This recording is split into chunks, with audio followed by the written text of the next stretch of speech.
একটা নগরকে যদি সুন্দর করতে হয় তাহলে নগরকে পরিষ্কার পরিচ্ছন্ন রাখতে হবে, যেটি আমাদের মাননীয় প্রধানমন্ত্রীও আমাকে নির্দেশনা দিয়েছেন আমাকে প্রশাসক হিসাবে এখানে পাঠানোর আগে, যে সিলেটকে একটি পরিচ্ছন্ন নগরী হিসাবে গড়ে তোলা এবং গ্রিন সিটি হিসাবে প্রতিষ্ঠা করা।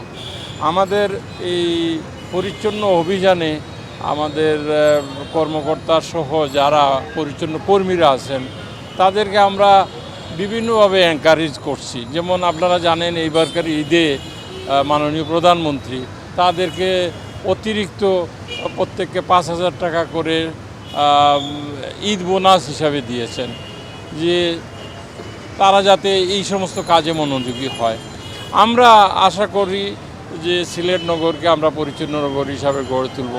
তবে আজকে আমাদের এই যে লিফলেট বিতরণ বা আমরা যে কর্মকর্তারা বা আমাদের মার্কেট ব্যবসায়ী নেতৃবৃন্দরাও আমার সাথে আছেন, আজকের উদ্দেশ্যটা হলো জনসচেতনতা তৈরি করা।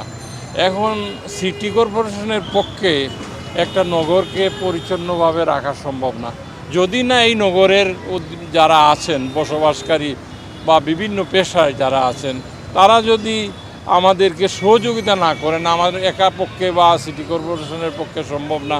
আমরা এদিকে পরিষ্কার পরিচ্ছন্ন করে যাব, আরও দেখা যাবে পিছনে 5 জন এইখানে ময়লা আবর্জনা রাস্তায় ফেলে দিবে, অথবা পাড়া মহল্লায় আমাদের ডাস্টবিন দেওয়া আছে, ওইখানে ময়লা না রেখে ওই 4তলা 5তলা উপর থেকে ময়লা ছুঁড়ে দিয়ে ড্রেনের মধ্যে ফেলে দিবেন। তো আমি আপনাদের মাধ্যমে সিলেট নগরবাসীকে আমরা অনুরোধ থাকবে যে আমরা একটা পরিচ্ছন্ন নগরী করতে চাই। এই জন্য আমরা রাত দিন পরিশ্রম করছি। আমাদের পরিচ্ছন্ন কর্মীরা 24 ঘন্টায় কাজ করছে। সুতরাং আপনারা আমাদেরকে সহযোগিতা করুন। আশা রাখি আমরা সিলেট নগরকে বাংলাদেশের মধ্যে একটি পরিচ্ছন্ন নগরী হিসাবে আমরা স্বীকৃতি লাভ করব।